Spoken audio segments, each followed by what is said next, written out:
Comme chaque matin depuis 17 ans, c'est le même rituel pour ce Palestinien de Cisjordanie. Il pointe à l'entrée de cette usine israélienne située en plein cœur des territoires.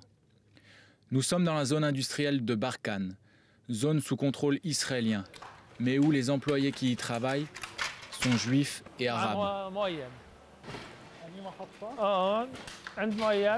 Dans cette fabrique de produits sanitaires, Rachid est chef d'équipe.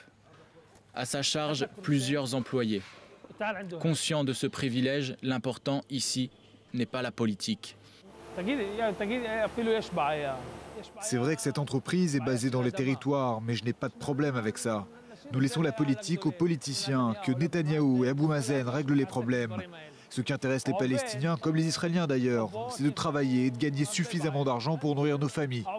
Ici, Palestiniens et Israéliens mangent ensemble tous les midis et travaillent main dans la main. Dans l'usine, tout le monde va qu'à ses occupations. Mais cette situation pourrait changer prochainement.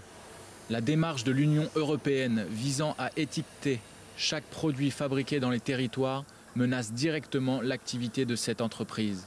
L'éventuel boycott des produits de la région par les consommateurs européens pourrait faire disparaître des dizaines d'emplois dans cette usine et d'autres milliers dans cette zone industrielle.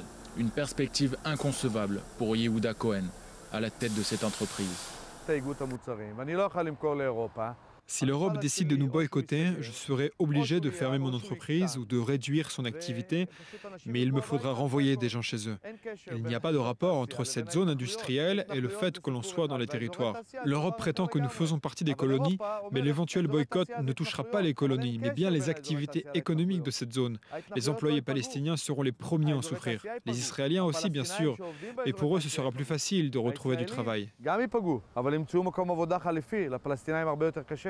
C'est aux politiques de décider à qui doit revenir cette terre. En tout cas, il ne faut pas toucher à la zone industrielle, car c'est une source d'espoir pour nos deux peuples.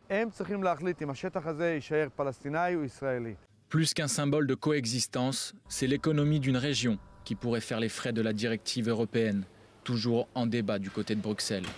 Seul un miracle, avec la conclusion d'un accord de paix entre Israéliens et Palestiniens, pourrait empêcher ce scénario du pire.